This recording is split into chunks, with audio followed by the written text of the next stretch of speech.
welcome back to It's the Shell's World. How y'all doing? So as you can see, your girl's back. She been gone probably for about a month now. Honestly, y'all, I ain't been having nothing to talk about. Life sometimes just be beating your ass, you know? So it just be, whatever for me. But as you can see, my lighting is better. Your girl done got a ring light now. Clap it up for me. Clap it up, clap it up. Your girl's got a ring light now, so her lighting is better. So we end up currently in the bathroom, all right? I'm not taking a dump. I'm not taking a piss. I'm just in the bathroom. All right, y'all. So today, this video is gonna be more on the emotional side. You know what I'm saying? I ain't gonna get in my feelings. I ain't gonna cry about it. You know what I'm saying? Because I didn't heal from stuff like that. You know what I'm saying? And I don't question God. I don't question God's ways. We go through stuff. I was about to say shit. We go through stuff. We grow through things. Everything happened for a reason. I am a Christian woman, so I am a believer in God. You feel me? So I'll never question God's ways. Around this time I did. It's the holiday season. We just got by Thanksgiving. We just got by, we get into Christmas. So it's a lot of things that, I am grateful for. I am currently grateful for. And it's just like, I just want to take this time, just to kind of reminisce on the past a little bit and just to give y'all a little brief background of what I done been through or something that I done been through. So if you interested, keep watching this video, like, comment, subscribe. As y'all can see, I ain't got no kids. I done let them go to my sister and my mama's house. So your girl is kid-free for the weekend. Y'all thought I was sad. Psych. I'm gonna miss them though. But anyways, this video gonna be about, the day I lost my daughter. I did have a first daughter before I had Nyla. I had this daughter in 2014. And I know that y'all like, damn, girl, you was young. I was young, okay? I was young. And it ain't nothing, I'm not hiding nothing. I don't feel no type of way about it, and I'm pretty much an open book. Like, I'm an open book. I done been through so much in my life that it's just like, I don't know how to explain it. Like, you just kind of just grow through things. Like, things happen, things you learn from, things happen that you'll never forget. And this was one of these situations that I never forget. So anyways, here we go. So back in I met Nyla's dad in 2013. And we didn't know each other for that long. Dumb in love. First of all, I had no business being with him at all. My mama let me have a little boyfriend, but she was like real strict about having a boyfriend. Like, my mama the type person, when she see a nigga, she'll tell you like, that ain't it. You know what I'm saying? So it's just like, she that ain't it type of person. And I'm just like, no, mama, that's it. And she like, no, girl. I'm grown. I done been through this. I done had y'all young. I know this shit. He ain't it. So life goes on. I done went through the motion with this man. He took me through ups and downs. I done lost family, friends. It was just a hot mess. And I was just too young to go through half of this stuff. So anyways, I wound up pregnant. I was young. And I really didn't know what I was doing, to be honest with you. You think but honestly, you really have no idea. Like, you just be thinking like, oh, I know everything. I'm the shit. Can't nobody tell me nothing. But in reality, it's just like, people be telling you stuff that's grown around you. Not because it's just like, they trying to hurt you or they don't want to see you shine. It's just because, like, they don't want to see you in a fucked up position. They trying to stop you or, before you get ahead of yourself. You know what I'm saying? So it was that kind of situation.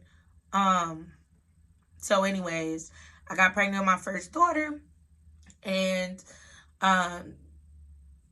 it was just, the pregnancy was just kind of like, I was by myself. You know, the only person I really had was my mom and my family. They told me everything about this dude, and I never really believed him. Come to find out, he had another girl pregnant.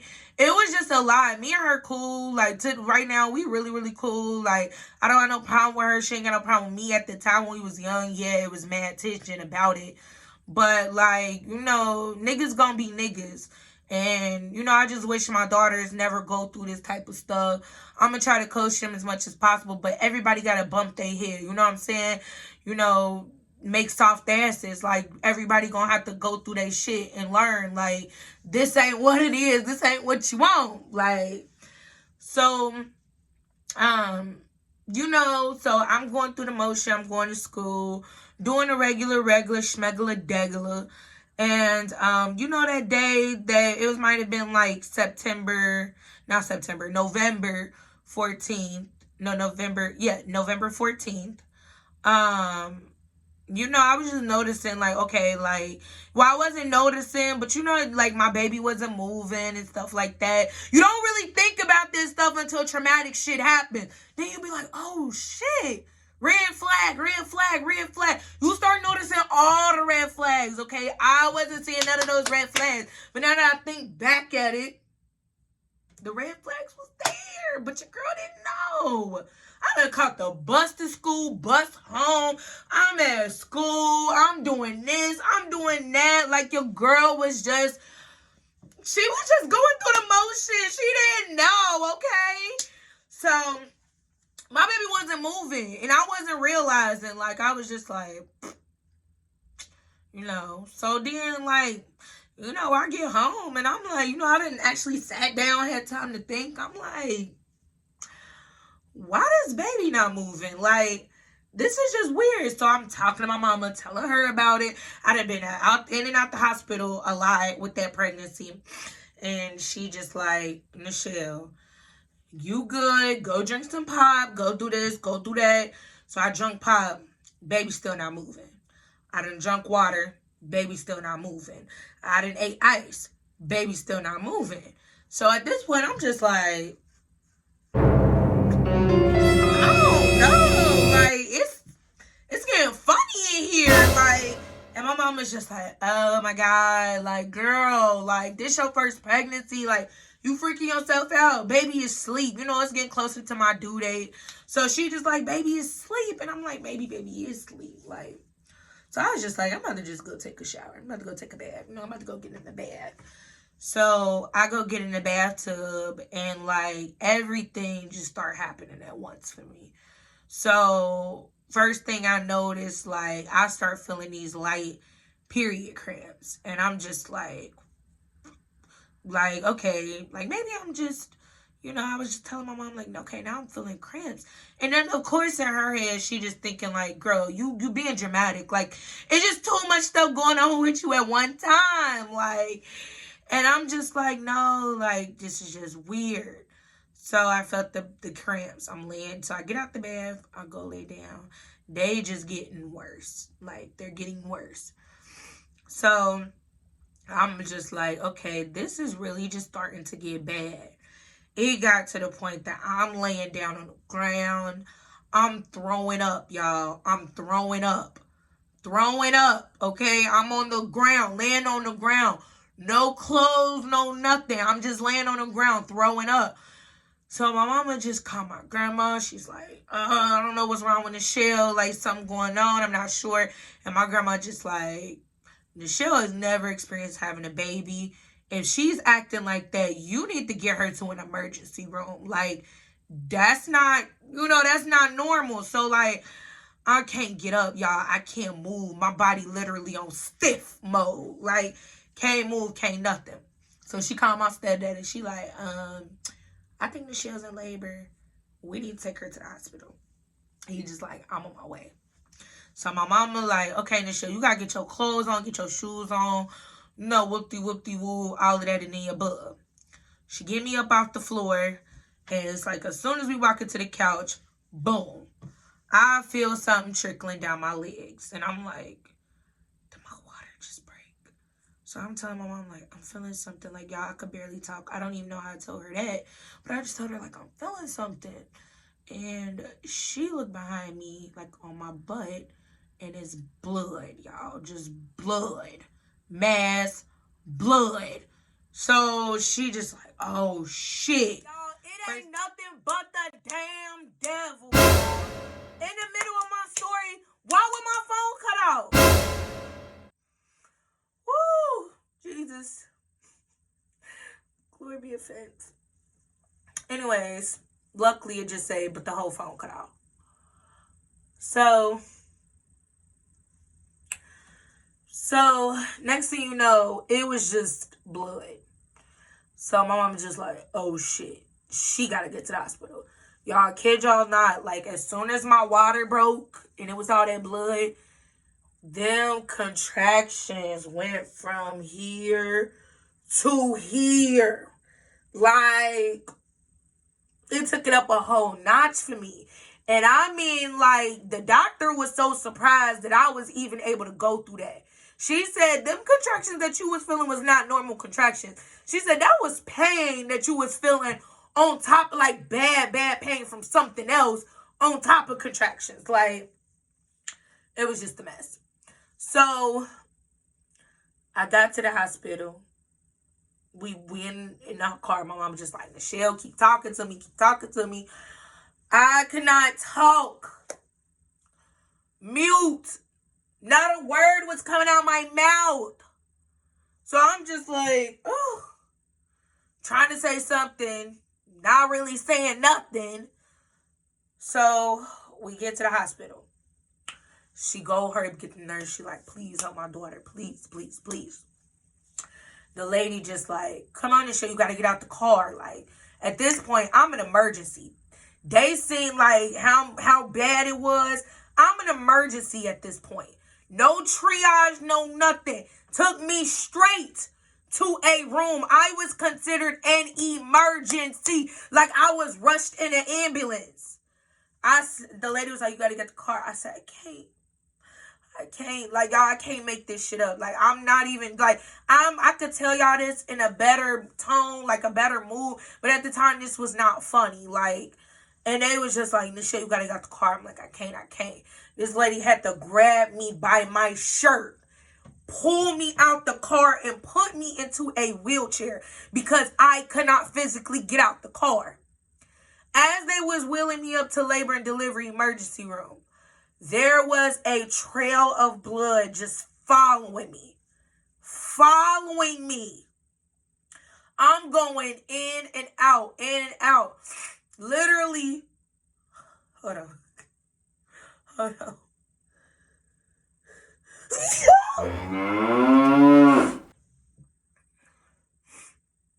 There's a trail of blood following me. And they just like, oh my God, like something is wrong. So they put me on the table. Immediately got the ultrasound machine. I just remember the lady just said, okay, baby's dead. And I'm just like, I'm in and out almost dead, but I hear that. And I'm just like, it's like immediately snap into reality. And I was just like, immediately, I couldn't cry, but I immediately felt sadness. And my mom was like, I just looked over to my mom and I just said, I don't want to be here no more. And my mom literally was crying, like, don't say that. But in my head, that's really, really how I felt. I really felt like in that moment, I don't want to be here. It's too much. So, I'm throwing up. I'm still throwing up. It's just, everything just still going so fast. So they tell my mom, okay, she needs an emergency blood transfusion. They was just like, she is dying. Because my blood in my body was getting so low. Literally low. So my mom was just like, I just can't. So they was just like, she's going to do a vaginal delivery, but she need an emergency blood transfusion right now. So my mom was just like, y'all can't do a C-section? They was just like, ma'am, if you don't sign this paper right now for me to do this blood transfusion, your daughter is going to die. And my mom was just like, she had to do it. It's either me or, everything goes at this point. The baby already dead. I'm about to die. Anything is just going at this point. So my mama signed it over. They immediately reeled me into ice. Well, I guess like an operating room or something like that. I don't know. So they start hooking me up to all this stuff. Mind you, y'all, I wasn't heavily sedated yet. Not until they put everything in me in order to sedate me after they start giving me the blood transfusion. So it's a main artery. They put it in like most of my main artery. They put it some in my veins, and then they put one in my main artery in my leg. It's a main artery in my leg, in our legs. And they use this needle. I don't remember what the needle looked like. But all I remember, they stuck that needle in. They didn't even have time to numb me. The doctor said when I went to my after visit, said usually they numb you before procedures like that. But they didn't have time because time was ticking with me. It's just like, it's now or never right now. So they stuck that needle in, y'all. I screamed. I remember that pain in that moment like yesterday. I screamed. And my mom was just like, just ran out the room. Like, oh my God, like it freaked her out how bad. And I just remember the person saying, Nichelle, you gotta let us put this in. If you don't let us put this in, you're gonna die. You got to let us put this in. Like, I'm screaming, fighting, I'm doing whatever. So it's like literally after he told me that, I just kind of just let go and let God. Like, there's nothing that I could do. Like, if I don't let them do this, I'm gonna lose my life. So they put it in. I'm crying, bloody murder, crying. They stitched me. I think they had to put some stitches. I know they had to put some stitches somewhere. Next thing you know, they give me the blood transfusion. I'm knocked out. So they must have gave me like some type of maybe like a narcotic or sedation. They must have did something because I instantly got knocked out. Something knocked me out. So, I guess the sedation might have started wearing off. I tried to jump out the bed while I'm hooked up to all this stuff. So the lady put me back in the bed. Like, all these doctors start running in there. Put me back in the bed. And must have gave me more medicine. And I went back to sleep. So I don't know, like, if it might have wore off. All I know is that I woke up, y'all. I was seeing double everything, triple everything. I could not see right. I don't know, so it must have been like the blood transfusion. Who, your girl is hungry. So, I guess I pushed the baby out. I don't remember that. They said I pushed the baby out. I don't remember that. At that point, I was pretty stable. I think I was asleep for probably about a day. Or maybe, I don't know, maybe about a lot of hours to a day. And I think I really kind of started coming around when my grandma came into the room. And, like, she was just playing with the bottom of my feet. And I just heard her keep saying, Nichelle. And she was playing with it. I miss that old lady, y'all. I really miss my grandma. Like, I get emotional when I think about my grandma. Because, like, I really, really miss her a lot. Sorry, guys. I know how disappointed you are. My sister ended up calling and I had to talk to my kids. So I had to end the video there. However, I will be more than happy to tell the rest of this traumatic story because it gets way crazier than this. If you would like a part 2, make sure you like, comment, and subscribe, and I'll be more than happy to deliver. You guys have a good holiday. Bye.